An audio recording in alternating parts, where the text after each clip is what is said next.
Борбор каланын Амосов көчөсүндө жайгашкан Бишкек базары тарабындагы кийим тигүүчү цехтен өрт чыккан. Анын натыйжасында тилекке каршы 4 жаштагы кыз каза болду.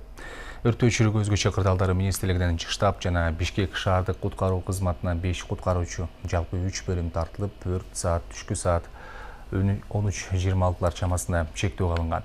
Өрт болгон жерден болжолдуу аянты 125 шарчы метрде түзөт.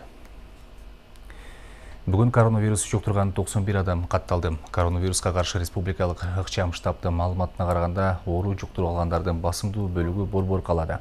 Бишкекте 42, Чүй облусунда 22, Ош облусунда 4, Талас облусунда 3, Ысык көл облусунда 14, Жалал Абад облусунда 2, ал эми Баткен облусунда 4 учур катталды.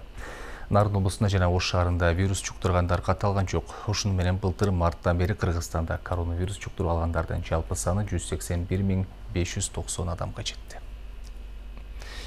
Ал эми Сузак районунда окуучу коронавирус жугузуп алды. Учурда 10 класстын окуучулары толугу менен онлайн режиминде окууга өттү. Ал эми байланышта болгондор дарыгерлердин көзөмөлүндө. Ал арада аталган оору кош бойлуу аялдарга да таасирин тийгизгенин адистер билдиришти. Жыл башынан бери 4 аял коронавирустан улам төрөт учурунда көз жумган.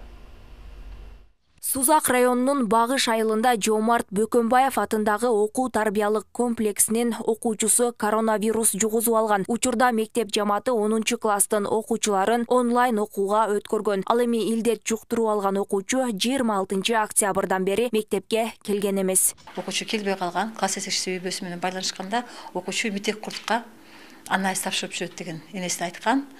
Сабакка Кудай буйрса эртең барып калат деп. Но на следующий день его на уроке не было. Ал эми 2 ноябрь биз ушул маалымат бизге жетип жатат да. 10 класста 15 окуучусун онлайн обученияга өткөрдүк, окуучуларды тараттык. Учурда илдет жуктуруп алган окуучунун классташтары, байланышта болгон мугалимдер толугу менен дарыгерлердин көзөмөлүндө экендиги айтылат. Эгерде мугалимдерден, окуучулардан илдет катталган болсо, мектеп убактылуу жабылат. Наблюдение алынат, байкоого алынган. Бардыгы күндө медицина кызматкерлери кабар алат. Теге температурачылар барбы, жокпу, ковидтин белгилери болгон адамдар барбы, жокпу, байкоого алынган. Бүгүн мектептеги окуучулар дагы, үйдөгү үй-бүлөлөр, чилендери дагы бардыгы байкоого алынган. Көбөйүп кеткен болсо биз ага карап иш тутабыз. Эгерде көбөйүп кете турган болсо биз мектепте окуусун токтотобуз. Кыргызстанда акыркы сутканын ичинде 11.909 адам коронавируска каршы эмделди. Жалпысынан Кыргызстанда биринчи доза менен 996.278, экинчи доза менен 770.820 адам эмдөөдөн өткөн. Ал эми Жалал Абад облусунда 435.112 жаран эмделиши керек. Бирок учурда 204.006 адам вируска каршы эмделген. 204.006 адам вакциналды. Бул деген бүгүнкү эртеңки саат 8ге маалымат. Бул жалпы область боюнча 47% деген маалымат. Бирок бүгүнкү чейин биз усиленно иштеп атабыз. Жерлерде бүгүнкү күнү вакцина бардык жерде жетиштүү, таркатып район шаарларга жеткизип бергенбиз.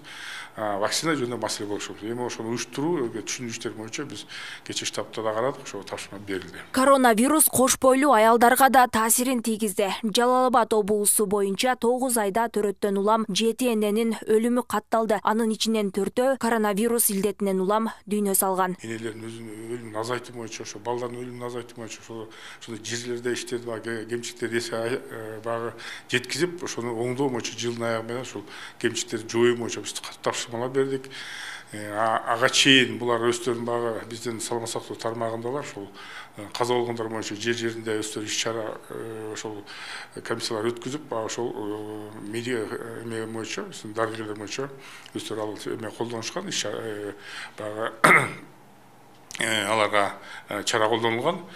Биз жалпылап бүгүнкү күндө ошол район багы ошо күрүүчү замдарга биз тапшырма берип, анан кээрлерин эскертип бердик. Ошол бүгүн 4 ноябрга караган суткада Кыргызстандын аймагында дагы 91 адам COVID-19 диагнозу менен катталды. Жалал Абад облусунда 2 адам илдет жуктуруп алган. Республикалык ыкчам штабтын маалыматы боюнча пандемия башталгандан бери Кыргызстанда жалпы 181.590 адам коронавирус менен катталган.